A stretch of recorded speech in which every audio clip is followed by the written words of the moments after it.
Well, here we have the new number 3 plant. So first of all we put the planter together, which comprises of 4 pieces. So we have the first one, and then the base plate. These are all signposted as to which way round they go, but they just slot together. And the top component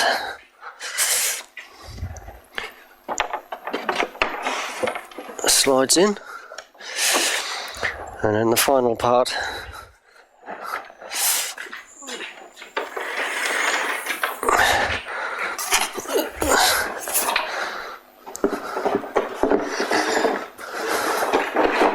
sandwiches them together. To fix it all together, there are 2 which slot into open hinges, and once they're in position, the whole thing then becomes a solid secure block, which on gliders on its back here enables you to move it around backstage with ease until it's set into position, and then it can simply be set down onto your stage in its chosen location. Here we have a seat belt. This is to secure your performer, so once the performer's in position, this can be clipped in and adjusted to fit, so if they're thrashing around they're not going to roll out all over the floor. And that's the foundation.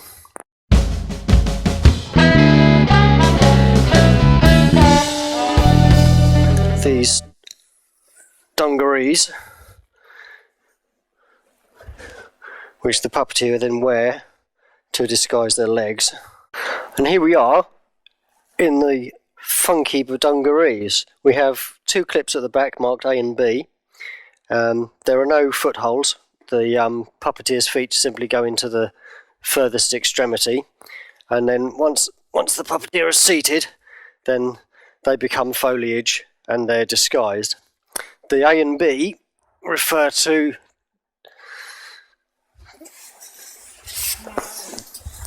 these 2 elements of foliage. Obviously there's an A side and a B side, and B clips to there, A clips to there. At this point it's probably best to be fitted into the puppet on stage and aided by a dresser or 2. At this point the puppeteer can be clipped into position. There are chap straps on the back of the leaves and tendrils, and the upper strap velcros round just above the knee on each side.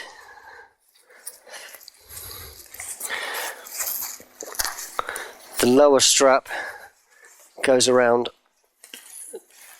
by the ankle on each leg. As long as the velcro finds its home, they'll stay there. And at the furthest extreme, on the bottom of the smallest leaves, there's a little slipper that hooks over the performer's foot, and an elastic strap hooks on to the rear of their ankle, which then holds it all into position. Once they're in the foliage, they can then perform and bring the sprawl to life without any occupation of their hands, because their hands will be inside the pod. Here we have the underside of the pod for number 3. In total it weighs 18.5 kilos, but most of the weight is to the back, which makes the front of the pod much lighter for the puppeteer to operate. Here we have 4 soft tendrils, 1 to each side, 1 to the front, 1 to the rear. Inside there is a harness which is held into place with cords. The puppeteer's head goes through this gap. These two pads sit on their shoulders. Their arms go through these two triangular areas here. Inside, for either left or right hand, there is a sock in the bottom jaw, which goes in to manipulate the jaw, and at the roof of the pod there is a handle for the top pod to be manipulated. Turning in round, we see the interior. So the performer's, so for example, left hand will be up here manipulating the top of the pod. The lower hand, which would be the right hand in this case, is now inside the tongue, inside this mitt. Here you can hold on to a handle which, with a very subtle push of the wrist, elevates the gums away from the lip. This, combined with this floating jaw arrangement on the top jaw, enables the illusion of lip sync without actually having any actual mechanics performing the subtle movements at all. So with the two combined, and the illusion of speech can be achieved relatively easily. For eating body parts, there is an elasticated trap so the upper hand can be relaxed, reached through, grab the part, take it back.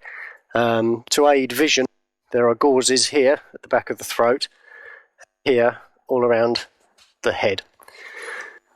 To make the performance of the puppet more comfortable, if the puppeteer gets hot, then there are two impeller fans which bring in cool air to take away the claustrophobic nature of the pod.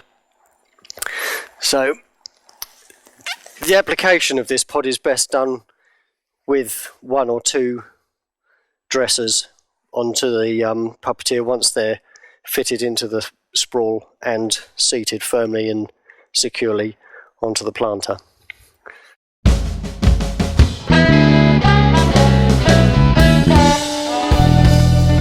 Once your puppeteer is fitted into the pod, the final touches can be added. These comprise of 3 leaves which fit to the rear of the pod. Now they could be left off, but they comprise part of the counterweighting system for the nose. So once they've been fitted, they slide in and maintain their position with gravity and friction. There's no fixing bolts or anything to be lost or misplaced.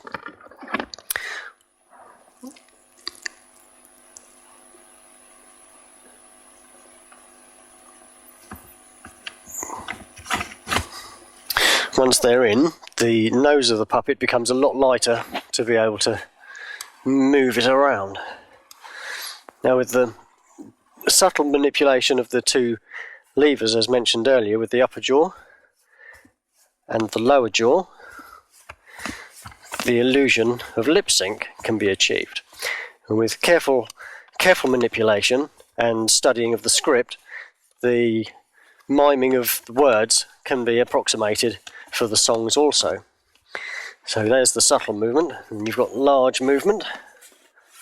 You've also got the tongue for after it's eaten body parts, and with all of this going on, and the combination of the sprawl moving with the puppeteer's legs, the whole effect can be really brought to life and wow your audience with ease.